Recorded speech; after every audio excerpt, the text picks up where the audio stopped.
pole vault women's championships tonight was a chess game. It was amazing to watch. It must have been stressful inside. Tell us, when you missed it, what was it, 480? When was the first time you passed? Did you pass a couple times? You know what?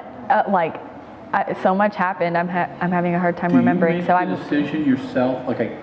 So say you miss a height, right? And you know to win. You and Katarina. Right. Katarina moved up to another height. Yeah. And I believe it was 490. Was that? Right. So when there's still more than 3 girls in the competition, I keep jumping because I want to solidify a medal spot. But once there's 3 left and I know for sure I'm a medalist, then that's when I'm going to be passing to try to win. Okay. And so I know I missed at 80, and then I only had 1 attempt to take at 490. I had passed and I made 490. And then that's when I was waiting to see what Sedorova was going to do. And my attention, was really on whether she was making bars or not. And it's not because I'm focusing. I try not to focus on my competitors, but when you have to see whether they make or miss to make an immediate decision if you're going to pass or not, you have to watch them jump. And so Jeff Hartwig is my on-the-road coach and my agent, and so he was there for me tonight. And so he's helping me with this chess game because there is so much going on and there's so many elements going into it. And when you're out there and competing and trying to focus on all these million things, your brain just goes nuts. And so there were a few moments where we're sitting there disputing, where to put the standards. Oh, I think we should bring him in 5. I'm like, no, I think we should leave him. And you have to have those moments of kind of just talking about, what's going to give me the best shot of making the bar.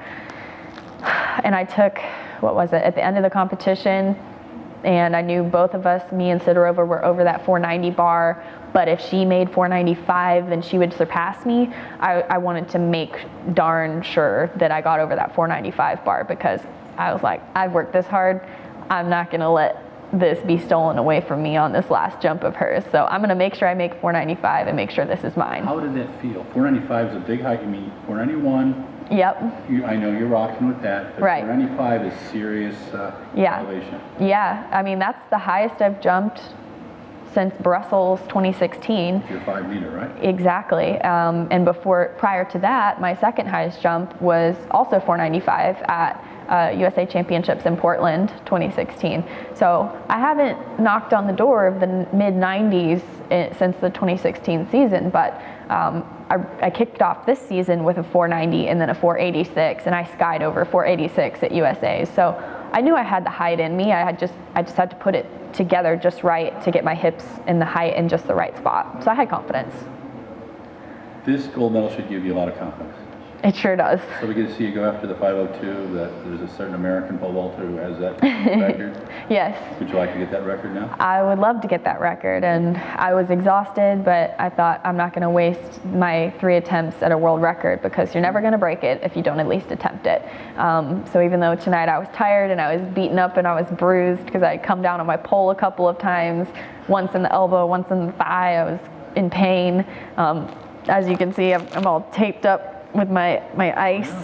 About it, I knew I hadn't torn a muscle, I hadn't broken an arm, I was just bruised. I, took a pull to the leg on my way down on the other side of the crossbar, and well, I had to put that out of my brain and give that world record 3 solid attempts, and you never know when you're going to make it. That night that I jumped 5 meters, I had just made 494. I was completely content with what I had accomplished that night already, but what the heck, put it at 5 meters, you never know. And I made it. So you never know what you're going to do.